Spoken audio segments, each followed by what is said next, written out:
አርቲስት ሰለሞን ቦጋለ በጽኑ መታመሙንና ይገረምና የካሊድ ቤተሰብ እገዳ እንደተሰነሳ ይነገራል። በሀገራችን ትልቅ መነጋገሪያ የሆነው የፊንቴክ ኢንቨስትመንት ማጭበርበር ወንጀል ተጠርጥረው በቁጥጥር ስር የዋሉ ታዋቂ አርቲስቶች አዳዲስ መረጃዎች እየወጡ ይገኛሉ። በተለይም በአርቲስት ሰለሞን ቦጋለ ጤና ዙሪያና አርቲስት ይገረም ደጀኔ የእስር ቤት ቆይታ ላይ የተሰሙት መረጃዎች አሳሳቢ ሆነዋል። ከሳምንታት በፊት በቁጥጥር ስር የዋለውና የህዝብ ዘንድ እጅግ ተወዳጅ የሆነው አርቲስት ሰለሞን ቦጋለ በእስር ቤት ላይ ያለ የጤና ሁኔታው በእጅግ መቃወሱ ተሰምቷል።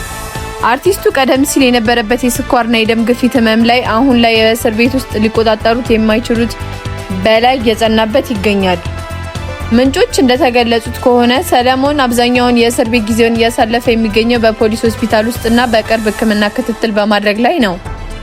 አርቲስቱ ያለበት የስር የሰደዱ ህመሞችን ከእስር ቤት ድባብ እና ከጭንቀት ጋር ተደማምሮ የጤና ሁኔታውን ይበልጥ አደገኛ ላይ እንደጣለው ይነገራል። ቤተሰቦችና አድናቂዎች ከፍተኛ ስጋት ላይም ናቸው።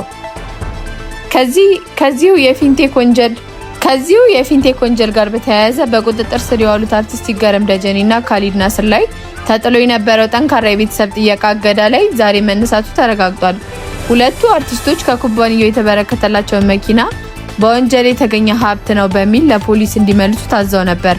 ሆኖም በተሰጣቸው የጊዜ ገደብ ውስጥ መኪናዎቹን ባለመመለሳቸው ምክንያት ፖሊስ እንደ ጫና በመጠቀም ቤተሰቦቻቸውን እንዳይጠይቋቸው ከልክሎ እንደነበር ይታወሳል። ባለፈው ረቡዕ በነበረው የችሎት ቀጠሮ አርቲስት ይገረም ደጀኔና ካሊድ ናስር ቤተሰቦቻቸውን እየጎበኟቸው እንዳልሆነና በማረሚያ ቤት ውስጥ የሚቀርበው ምግብ ለጤናቸው አስቸጋሪ እንደሆነባቸው ለዳኞች አቤት ብለው ነበር።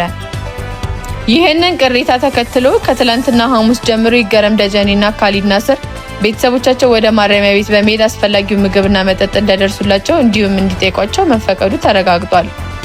ይህ የፊንቴክ ማጭበርበር ወንጀል በኢትዮጵያና የጥበብ ሰዎች ላይ ትልቅ ጥላ አጥልቷል። በርካታ አርቲስቶችን በምስልና በድምጽ ማስታወቂያዎች በመስራታቸውና በስጦታቸውን በመቀበላቸው አሁን ላይ ከባድ የህግ ምርመራ ተረጋግጠዋል። የአርቲስት ሰለሞን ቦጋለ የጤና ሁኔታና የአርቲስቶቹን የህግ ቁጥጥር ስር መዋልና በእናንተ ዘንድ ምን ስሜት ፈጠረ? አርቲስቶቹ በማያውቁት ወንጀል ውስጥ ነው የገቡት ወይስ ተጠያቂ መሆን ባለባቸው ሀሳቦች ውስጥ? በኮሜንታችሁ አጋሩ።